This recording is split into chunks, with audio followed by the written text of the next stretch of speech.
Hello, everybody. It's another beautiful day in Prince Edward Island. We're here in Charlottetown waterfront, overlooking the yacht club as usual.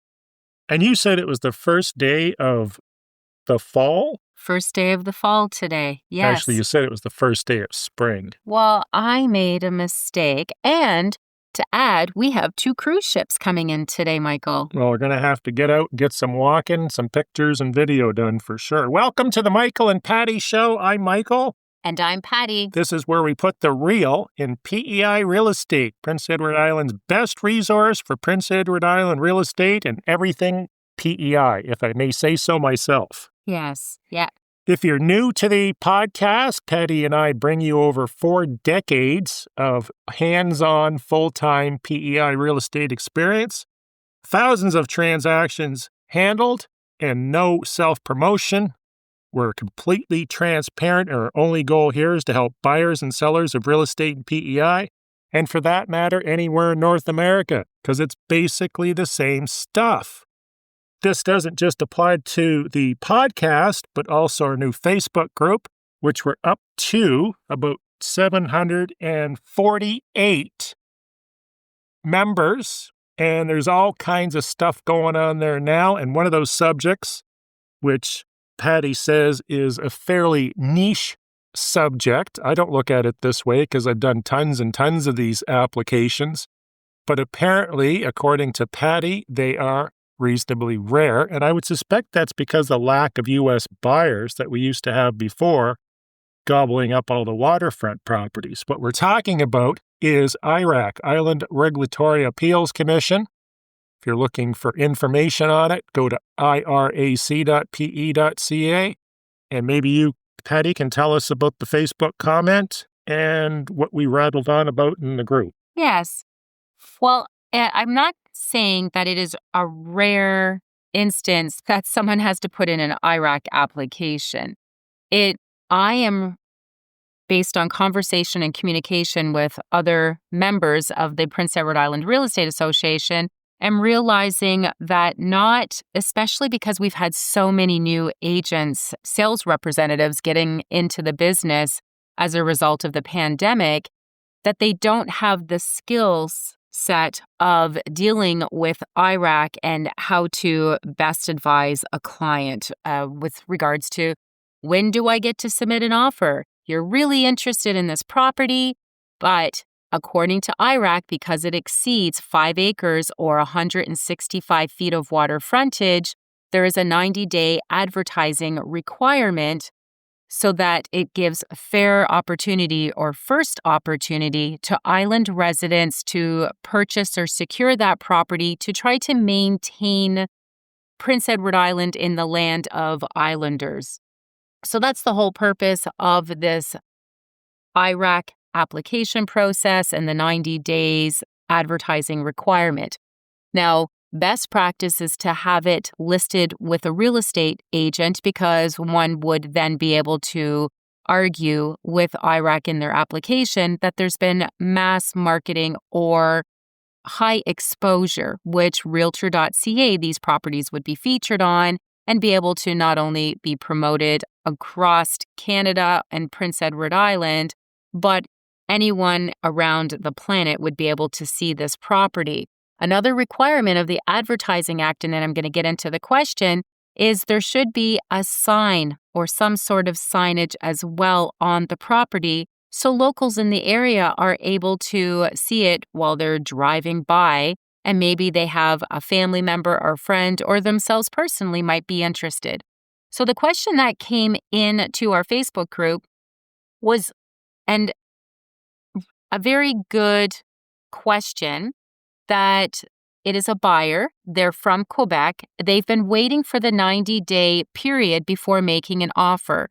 Their realtor ended up calling them and telling them that there has been an offer made by a non-island resident. This buyer is letting us know that it was only 72 days, and is this legit with IRAC? The buyer's a little confused, and rightfully so, or the interested party, because obviously they're not buying the property if it's already under contract. So there's a few ways that, and Michael and I were discussing this to try to unpack it, And Michael has a very strong opinion on his position. And I also have a very strong opinion with regards to what would have been the best advice to give to this particular interested buyer in this IRAC applicable property.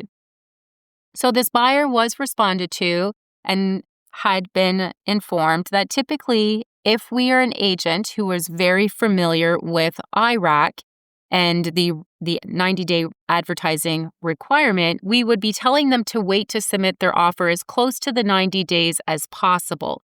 If they want to go ahead and submit their offer, obviously we would be able to do that, and they would just submit their offer with an IRAC condition to the listing agent. Now, Michael, you can tell me your opinion with regards to, okay, let me just explain. So the buyer's agent submits on the buyer's behalf an offer to the listing agent. The listing agent receives it. The listing agent presents this offer to the seller, reminds the seller that it is with prior to, whether it's 10 days or 60 days into the advertising requirement, that IRAC is looking for the 90 days. Now, that seller can go ahead and accept the offer, or if they're going to change any conditions or maybe the price or anything like that, it would be best practice, in my opinion, as a listing agent to advise that seller to also counter with a clause that states that if an island resident submits an offer within and by a certain date, that offer that they deem acceptable to themselves, then that this particular offer or offer number one would become null and void up to a certain date, because once the buyer submits their IRAC application, they should not be in a position that they have to concern themselves with being bumped. Now, a buyer can at any time submit an IRAC application, but in my opinion, you're doing a disservice to that particular buyer, because let's just say the property is a $400,000 property, which means the IRAC application is 1% of purchase price or $4,000. If they submit it too soon, they run the risk of being rejected. If they're rejected, at best, they could get maybe half of the application fee back, but they also have to make sure that they've been advised that they have to submit a request for the half. It is not automatically reimbursed back to you. So it's a little bit of a tightrope. Now, again, the buyer can submit at any time. A listing agent, if they're savvy and they know what they're doing, could always counter that it is until a certain date that the seller has the opportunity to secure an agreement of purchase and sale with an island resident so that they wouldn't run into any issues with IRAC. Now, Michael, I know you have a different opinion on this. The original question, and you can correct me if I'm wrong, in the Facebook group was, actually, it was a statement and a question. So the statement was his agent advised him to wait 90 days before making an offer, which from what I hear from you, you agree with his agent's recommendation. I didn't say wait to 90 days. And what did you say? I said an agent can submit an offer at any time on behalf of a buyer with an IRAC condition. It is up to the listing agent as to how they respond to it. However, a buyer's agent, if they're savvy with IRAC, needs to make sure that that buyer is well informed that if they submit it too early, they may run the risk of being rejected. Not that we should be making that decision for them. Our role and responsibility is to at least educate them of the possibilities. So the property's been on for 3 days on MLS. I checked the history. Or I shouldn't say I checked the history. That's what it says on the cut sheet. Number one, I should be checking the history, should I not? Correct. Because some agents will list properties for short term, so it keeps every 90 days refreshing that listed date, so it looks like a new listing. So the first thing you want to do is type that PID number in, or have the agent do it on their local system, which is Paragon, and see what the history of. That property could have been on the market for 5 years, even though it says it's only been on for 4 or 5 days. If a property has only been on for 2 or 3 days, would you advise the client to write an offer? Me, personally, I would go over what I just said, so no. Let's assume the client is hugely wealthy. They love the property. They've been looking for decades, and they have seen this particular property. Every time they drive by, the wife gets excited and says, if that ever becomes available, I want to buy it, and I don't care what it costs because we're rich. They want to put in an offer on this $400,000 asking price of $500,000 with no conditions. They're going to write a check out for $500,000 to the listing brokerage in trust, which would be the same as escrow in the States. That is to be presented to the listing agent, and it's subject to IRAC. Do you think that would be an advantageous thing to present 2 or 3 days into the listing, or should they wait? I think in this particular analogy or situation, I want to make it clear to the vendor that $500,000 is sitting in a trust account and it's all theirs. All they have to do is wait for IRAC approval. So what are they going to do? They're going to reject and not be very accepting of other offers that have a list of contingencies, which they typically do, and they're not going to come in at asking price. Well, that goes against so as part of the IRAC application process, a listing agent has a responsibility to state how many inquiries they received, how many from island residents, how many offers have they received, was there any offers received from island residents. They want to know a little bit more detail about the offers, offered price, etc. Why were they rejected? So what you're saying is, as a listing agent, would you disclose all this declining or rejecting of these future offers, especially if one was lower than but by an island resident? Usually what they ask for is, has there been any interest in the property from island residents? At such time as you can just be honest and say, yes, there has been. They want more detail than that. Yes, there has been some interest. I don't know what your experience has been. My experience has been is the listing agent will write an offer. They say, yeah, we've had some interest in the property. We've had an offer or two that were unacceptable. End of story. Well, then they'll also align it with the dates of the purchase and sale agreement, because IRAC will request the agreement of purchase and sale as part of their IRAC application. And this is the buyer, not the listing agent. So the buyer has to submit an application, preferably through their lawyer. They will have the land configuration. They will have their agreement of purchase and sale. They will have what is their intention in moving to Prince Edward Island or securing a secondary home.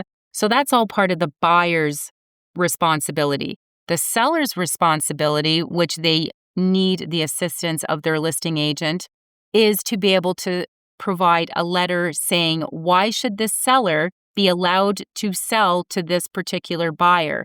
So the seller has to be able to, and again, this is the listing agent's responsibility, to say, this is what was done to market my property. This is, how many inquiries, because they're trusting all the information provided by their listing agent.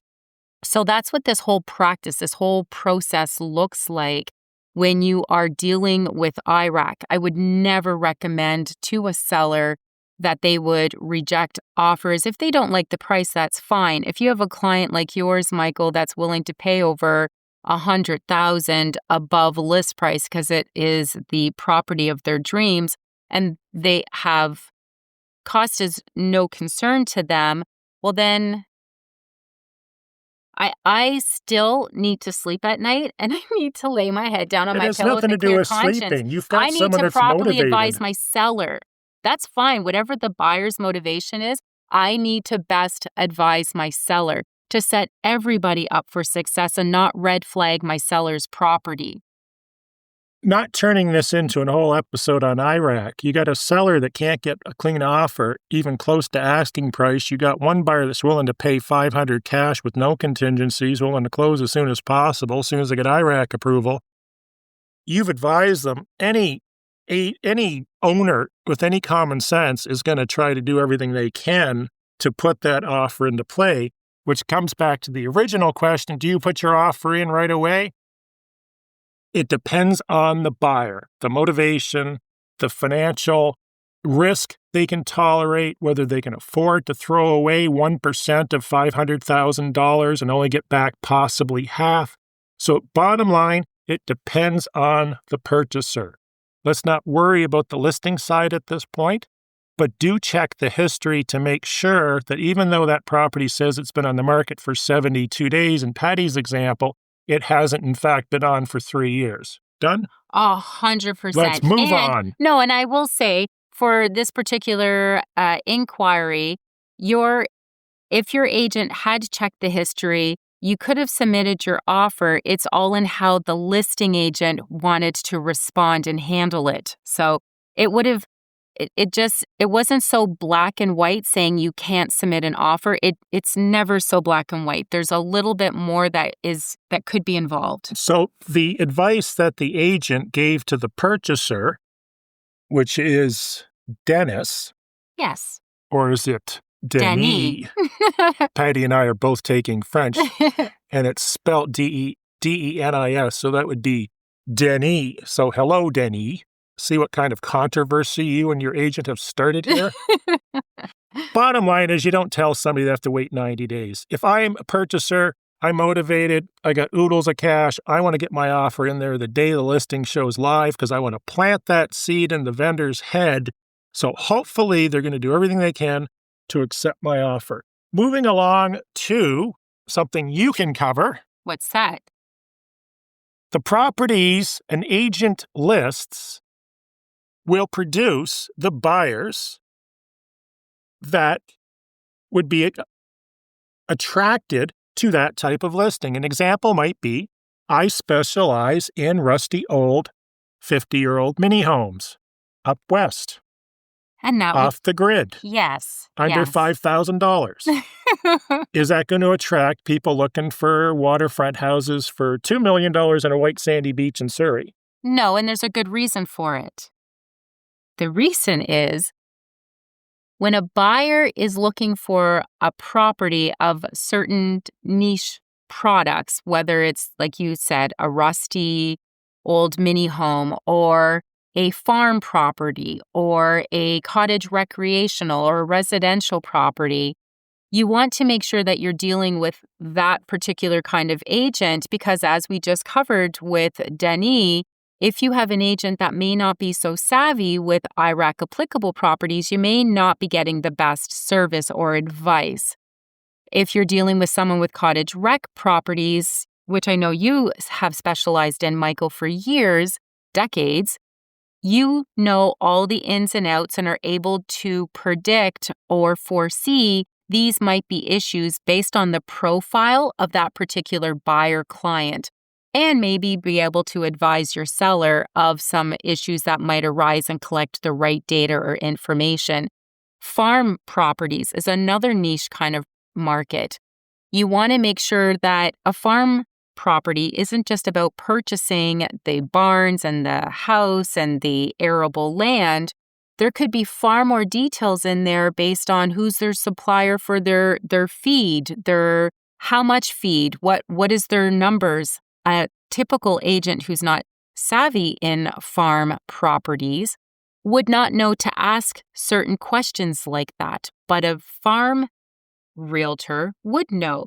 So it's really important. And then you end up attracting those kind of buyers, hopefully, unless you're not knowledgeable as a buyer and just assume all realtors are the same.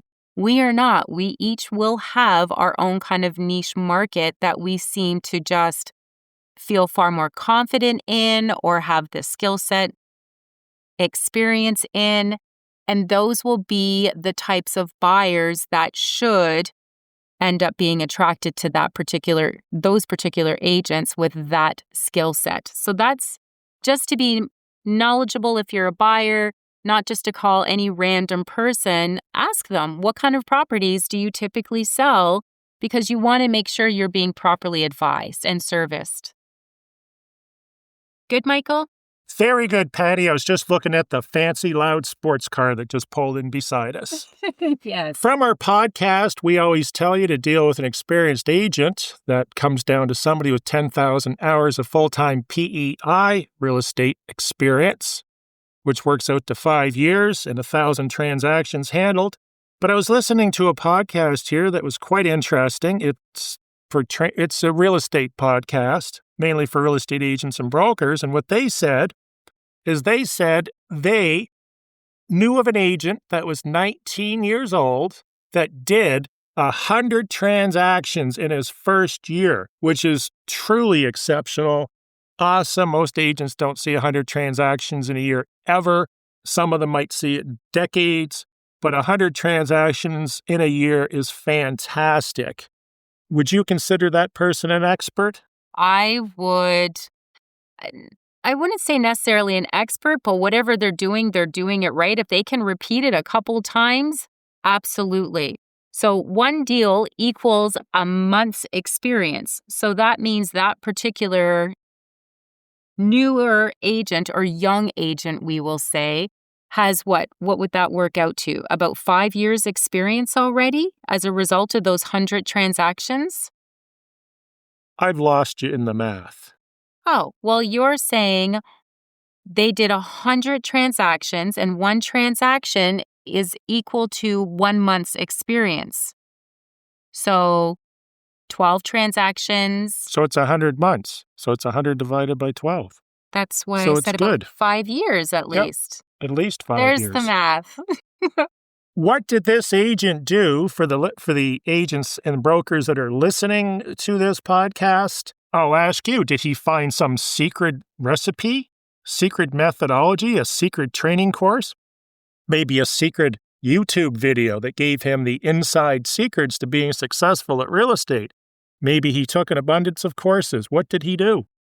Well, I don't know this particular situation that you're referring to, but in my best guesstimate would be this particular agent marketed himself, put him into circles, spheres, because it's a relationship-based Patty, business. it's such a complicated. You know what he did? What? He worked. And you can't sell a course on this because it'd only be 2 or 3 minutes long, and you What's couldn't that? charge thousands of dollars for this course. He got up at 5 a.m. and he worked all day. And he worked. But there are agents. No, but you say that, Michael. There are agents who feel they work every single day and they don't turn. They look busy. They're not working. They're doing the photocopy machine talk. You remember the old photocopy machine talk? Yes. Where they bitch and complain about their clients and all the horrible stuff that's going on and how this form is horrible and this person did that and I lost my left shoe while I was showing a basement. This is not work. What this agent did is he picked up the phone, he made thousands of phone calls, sent out emails, texts, met with people in person. He did open houses up to the wazoo. He was active. He was out there. He was doing stuff that didn't cost him anything other than his time. That was the secret. And I can appreciate that. Well, then let's move on. But I will say this. So for our listeners, if you're a buyer or a seller, this is a great business to look busy in and not make any money. So for the realtors, you need to be able to identify what are money-making activities. And if you're a new agent, minimal, you should be prospecting 3 to 4 hours a day. You should be not sitting in your home office, not sitting in your office for your brokerage. You should be out having relationships, in whether it's volunteering positions, whether it is your, local school, spheres, restaurants. You should be out every single day in front of people having conversations, which is what it sounds like this young individual. So good for them. They did an awesome job and they probably deserve it. They do. Congratulations on your hard work. One final little tip on that. I remember one of our trainers from Halifax, David. If you're out there, we miss you. Yes, we love David. And your new office looks great. What he told us is don't work from the office. Get your company colors on you. And back in the day, Century 21 had their gold jackets. I've been telling you should get red jackets, put your name tag on them. and hang out at Tim Hortons. Hang out where the people are, because you're going to meet them there. You're not necessarily going to meet them in your home office or an office at your brokerage. Yes. Moving along, I have a story. I think I touched on this in one of the other episodes, but this is a reason why documentation is so important. So after Fiona, I had somebody that had a home that was completely devastated by Fiona. He found a handyman to do all the work, and for 3 years, that handyman was in that house working away. Every time I would show up, we were 2 weeks away from the completion. 3 years later, we still weren't completed. In fact, it got to the point where I would go up there and check on the work every month or two, and I would say to him, "How are things at your new beach house?" Saying that, "Did you move in?" As it turns out, guess what happened? No. He Did he moved move in. Oh. And I said I was in a difficult situation because the vendor's telling me, "Well, I can't find anybody else." And I couldn't find anybody else because he was already there. And I'm not going to send people out there and tell them pretend they're my best friend from golf looking at a house. So I respected everybody's boundaries. I figured he's running the show, whatever. But the end of the day is 3 years later, approximately nothing was really done, little projects here and there. The moral of the story is, and I said this to him because he did apologize to me because I kept telling him, nothing's happening. Your house is a mess. He wasn't up here to see that, even though I sent him multiple pictures and videos, one of me actually walking through with an action cam from one end to the other. However, the message didn't seem to get conveyed. But the bottom line is, I told him, now that I'm running this project, we're hiring people. This is what they're going to do. This is how much it's going to cost. This is when it's going to be done. In fact, you could even take it a step further and have penalties if it's not completed by the completion date, or discount on the services, whatever the question may be. And miraculously, we've accomplished more in the last month and a half than we've accomplished in the last 3 years. That poor seller, though, being a property owner, being out so much money at the mercy or feeling like they're trusting somebody that they hired and to be taken advantage of. So it may have seemed to be expensive at the time to travel up to Prince Edward Island or wherever your home may be to check on it, and decided, well, a little bit more time. It would have been cheaper for him to have flown up, at least in the first year, even to check the progress. He didn't have to do that because I had the video and the pictures. The failure point here is most people are honest. So we usually have a tendency to trust other people. The failure was you have to step back and understand this is not a friendship. We're not buddies. If we want to be buddies, let's do this after the deal is done or the house has been completely renovated. In the meantime, we need to have contractual agreements in place that spell out the duties, what it's going to cost, and when it's going to be completed, and what happens if it's not completed. Yeah, the clear expectations of the work to be done. Next, there's a lot of agents getting full-time jobs as we see the market is softening. The open house signs are going up like daisies in the spring. Price reductions are appearing on the hot sheet that is sent to us daily, or we can view daily, seeing houses that were overpriced being reduced. We've converted over to a balanced market, neither in favor of the sellers or the buyers. So what I'm finding, and I know you have as well, is I'm having a hard time communicating with agents that either were part-time agents to begin with, because there's always a proliferation of agents whenever times are good, and then they quit when times are bad. But I'm submitting offers, and it's taken me 2 days to get a response because they're on training courses or they're not answering the phone. And I know you've had this happen as well. So the point to this is, if you are hiring an agent and you expect full-time service, hire a full-time agent. Ask them if they're working any part-time jobs. Why not?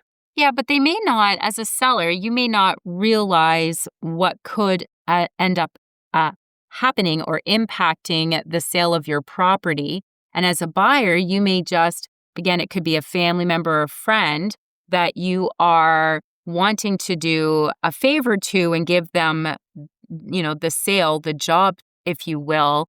But when you have a part-time agent who has a full-time or even a part-time job, you can run into a whole bunch of issues. So some of the issues, and I'll just kind of quickly define for each side of the transaction. For a seller, they may not be following up in inquiries as we call them leads, are coming in. So when an individual is interested in a property, they'll usually click on realtor.ca that I would like more information or I'd like to book a showing. And they'll do this as a seller, you need to know they may have sent that same little message, click, click, click, because it's pretty easy to do on 3, 4, 5 different properties. Well, the agent who is on top of things and responds to them first is going to end up probably being the agent, if they're good, at securing a relationship and able to be a buyer's representative to that buyer. If that agent, obviously, if they've received a message from this buyer, it's because they have a listing that also sparks an interest in this particular buyer. So what are they going to do? They're going to try to promote their property listing. So you want to make sure that as a seller, you have an agent who is full-time, that responds quickly to lead inquiries to keep that captured interest on your property. As well, closing day, you want to make sure that your agent is available. It's not, well, everything's good and the buyer's agent's doing the final walkthrough. Because if there's any issues and it ends up causing the lawyers are trying to get in touch with the seller, so the seller's agent, so that they can maybe come up with some sort of solution, or the water test is just coming in, or whatever the circumstances are, it may cause your property not to close on that day if the time ticks and is not in your favor anymore. Now, as a buyer's agent, a buyer wanting to hire a part-time buyer's representative, you're in much the same kind of situation where they may not be available on your time schedule to accommodate showings that you have. You may miss out on properties because you can only see them, whether it's the afternoon or only between 5 and 7 in the evening or Saturdays. And if that is their scheduled shift, they're going to try to alter your viewing schedule for a different time that they're actually able to show the property to you. Therefore, you may miss out and it may end up under contract. So that's just kind of both sides, what some of the disadvantages can be if you're hiring an agent who has another, whether it's a full-time or part-time job. Well, look at some of the purchases you've made where it's come on the MLS at 10 o'clock in the morning and you've had it under contract by 2 o'clock in the afternoon. Absolutely. Because it was an awesome deal. And we were watching the market. Actually, I think I tipped you off on that property. Oh. I never Credit. did get a kickback or anything, not even a gift. Oh, Michael. Yes, so you want to make sure that your agent is on the ball and they're watching. Like you had mentioned, Michael, we call it the hot sheet. There are price reductions. On average, there's about 15 to 20 every single day I'm noticing on the hot sheet. So you want to make sure that you have an agent whose fingers on the pulse, making sure that they know what's going on. They're checking that hot sheet. This is what they do. They eat, breathe, and live real estate, still having a life. I'm not telling somebody to do this 24/7. However, that they're able to best service you, regardless of what side of the transaction you're on. And the most important thing, why you would have a full-time real estate agent representing you? Yeah, because even at closing day, I've had a situation where we couldn't get a hold of the agent on the other side, and the property almost didn't close, which is, I was kind of touching on that. It's not good if you can't get a hold of your agent. And there are a lot of workplaces, as soon as they find out that you are a real estate agent, some of them will actually say no phones because they know that you're going to be on your phone, or the possibility or the potential. So if you're a buyer or a seller and assuming that your agent is going to be able to, they'll be able to take calls or follow up, it could cost you money. Back in the 1980s or so, when you were just a little kid going through grade 4. Funny. There is a number of people in the New York City area pumping or advertising PEI properties in the New York Times. And they did it on the pretense that one day, this is back in 1980 something, one day PEI is going to be the next Nantucket, Cape Cod, or Long Island. Do you remember that? Yes, I do remember that. In fact, even to this day, and this is what refreshed me, last week I talked to an investment banker from New York City, now retired, and he said the same thing, and it was the same people that brought him up here, and he bought property and paid a lot of money for it. It may or may not even be worth that amount of money today. Maybe it's underwater because it's eroded and disappeared into the ocean or the strait. Yes, or perhaps the province decided to not allow building permits to be approved. So is this going to turn into the next Cape Cod, Nantucket, or Long Island? No. I don't see that. It's No. not. And the reason being, and I've been preaching this for many years, is we do not have a Boston, we do not have a New York, we do not have a Toronto or a Chicago next to us. So unless we have some miraculous thing happen where millions upon millions of people move to this area, we are not going to be the next Nantucket, Cape Cod, or Long Island. So do not buy properties on this basis. Buy properties in PEI because they're beautiful, they're affordable, you can enjoy them for years. You're not going to pay the prices you would in those areas, but don't think that your investment is going to go up by 10,000% in 5 years. Good advice, Michael. Well, thank you so much, Patty. Buffer zones and IRAC, not to beat the IRAC topic to death, so we're going to make this quick. Newer subdivisions have a buffer zone in front, which was originally and still is designed to protect you from erosion. They're typically owned by the homeowners association or the original developer prior thereto, conveying it to the homeowners association. These buffer zones, according to IRAC, are not IRAC applicable. Therefore, if you buy a waterfront lot that might have over 150 feet or 5 acres, you don't need to go through IRAC. And I reconfirmed this with them on the phone 2 days ago. Anything to quickly add? As long as the buffer is owned by a developer. Correct. It's not owned by you, so you're Correct. not buying the buffer. Now, Michael, with regards to that, if it's an HOA where everybody owns a part of it, they will base it on percentages because we've had this a Let's not situation. get complicated because Yes, now we're but getting into shareholding and corporation. I get it. I just don't want people to think it's a black and white. So there is an area that you would need to do more due diligence. But if it is a developer that still owns or has the buffer zone in their possession, it is not an IRAC applicable property. I've got an exciting topic for you to cover. What is that? The rental car shortage. Should I make sure I have a rental car prior to coming to PEI and flying in or whatever? Or should I just assume that there's going to be 1,000 of them waiting for my arrival? No, I would say as soon as you know you are booking your travel plans as part of your flight and your accommodations is get that car rental booked because there is a shortage of car rentals on the island. Property taxes on recently subdivided lots have not been established because that lot is still part of the parent parcel. So when someone asks you, what should I expect to pay for property taxes on this waterfront lot, what do you tell them? Well, what I tell if it's an inquiry and I'm the listing agent on it, I will usually have some of this information already on hand. If I'm a buyer's agent and a buyer says, well, there's no property tax amount listed, could you find that out? I would have to advise that buyer the best that I would be able to do is pull, because it is part of the parent parcel or the main parcel, yet to be subdivided off, yet to be assigned a property ID number, so therefore yet to be assigned an assessed value and property tax amount.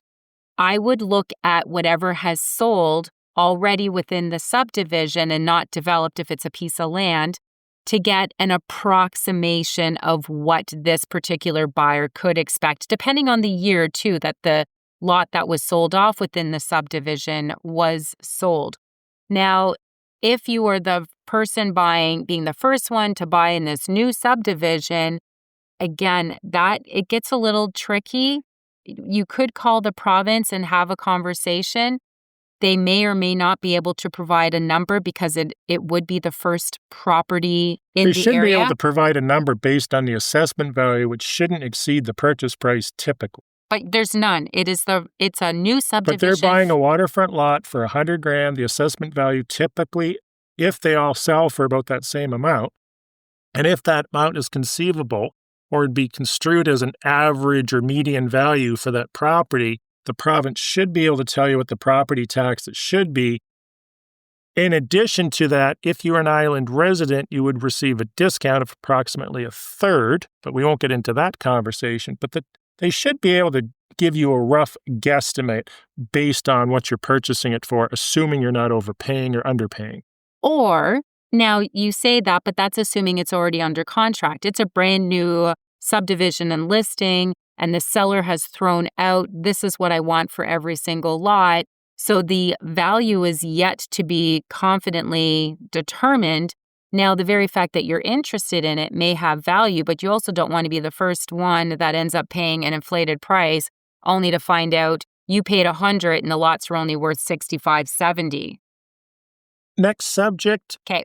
I was driving around visiting a property that's on the water, and this property is down a clay road that leads to a gravel road that leads to a clay road, and this clay road traverses through basically swamp for a couple of miles. But the house at the end of the laneway is beautiful. And I thought to myself, what a great spot. I would love to own something like this. But then I thought, real estate brain kicked in, and I said, that road I don't own. And as it turns out, the agreement with the landowner that owns the laneway is basically a verbal contract because he's known them for decades. But that owner is also very old and has health issues and may not be around forever. So the property is going to divert to estate, which will be the family members in this case. Bottom line is, there's nothing in writing that pertains to that road, the maintenance thereof, or it may give some very basic, rudimentary, you can use the laneway on your deed. But I would want to make sure that if I'm buying a property, specifically an expensive property that's down 2 miles or more of road, that I have a substantive agreement pertaining to that road. And where can they find this information, Michael? The existing information will be in the deed, presumably. Correct. And or there could be restrictive and or protective covenants attached to the deed, but it still reverts back to the deed. But if I'm buying this property, I'd probably want to make sure that I can use the road. I can even maintain the road. Let's say I want to pave it. I want to have the ability to do that because I don't want to be going down a road. Because, some of them on the island where there's a 6-foot sinkhole and the water's almost at the bottom of your window. I want to be able to provide services to that road because I'm the only one down there. Yes, absolutely. So it just one more reason to make sure that if you're looking at properties and you think you can do this on your own, well, if you're local, then you'd be able to go to the registry's office, I guess, and pull the deed and try to get your information if you don't have access to the online platform GeoLink. But if you are looking to buy, have a realtor. They have access to all these tools and services to protect you so that they can pull the deed and take a look and see what the agreement is in place so that you know what to expect or what's not in place. And before you buy it, get a more substantive agreement in place because in most cases, you can agree or disagree with me. They're not going to be a very good agreement. They're basically going to say, yeah, you can use that laneway. The older the agreement, I would say, because like you had the case scenario, they were friends or they could have been family, and that's why that piece was originally severed off, whether it's 50 or 100 years ago, because our island now is being populated with more individuals who are non-island residents or they were island born and they'd moved away and they're back. People are a little more litigious today. People are a little more property, oriented in the sense that I want to know where my property lines are and I want to make sure what is mine. But for those who maybe are not from Prince Edward Island, PEI, even as far back as like 15 years ago, so relaxed and laid back. People didn't concern themselves necessarily with property lines and this whole proprietary, this is my property, you don't cross it. Once fences started going up, again, 15 to 20 years ago, it was pretty clear that you were not an island resident because islanders wouldn't have been putting fences up on their properties typically. Well said, because it's an insult to your neighbor to put up a fence, not so much now, particularly in the city. Yes. Patty, in closing, I have the greatest business idea ever, and anyone listening to this podcast can certainly capitalize on this. You've heard of all these sites that rate real estate agents? Yes. And some of them take to them and turn them into a passionate hobby, collecting reviews and star rating and thumbs ups. Yes. I came up with an idea to have a system that rates clients, buyers and sellers of real estate, so we don't get stuck with any more nut jobs. What do you think? Well, I wouldn't say the public are nut jobs, but that, again, would be then subjective because what one person may consider you're a bit of a handful, to somebody else, they speak the same language. I say we do it like Uber. No. If they're going to review the agents, we should be able to review the clients. That way, down the road, when we have someone that's problematic, we can share that experience so we're aware of it. Just an idea. I just think there's too many rating systems that rate agents, and usually the only people that rate the agents are negative people, and the positive ones are usually testimonials that are solicited in most cases, but no one's rating the client, the buyer or the seller. Let's wrap it up.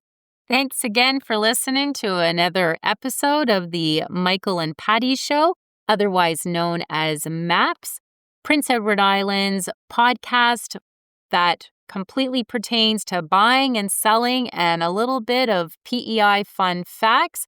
If you're new to the podcast, this is about what you could expect. Michael and I will cover... They're never going to come back. Michael and I cover a multitude of topics where we discuss them. We both have some things we agree on and some things we don't agree on. And it offers an opportunity for hopefully you as the listener to really feel like you're getting a full view of what you could, should, and can expect. So we appreciate every one of you for listening and downloading our podcast.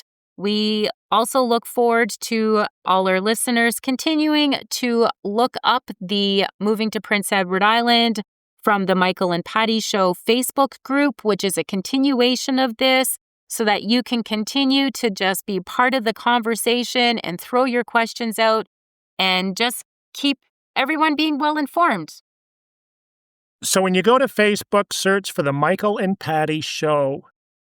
Moving to Prince Edward Island. Moving to Prince Edward Island, Michael and Patty Podcast is exactly what it's called. And if you have any questions about PEI real estate, PEI in general, or just real estate in general, put them in the Facebook group. Have a great day, and thanks again for listening. Thanks for listening. Have a great day.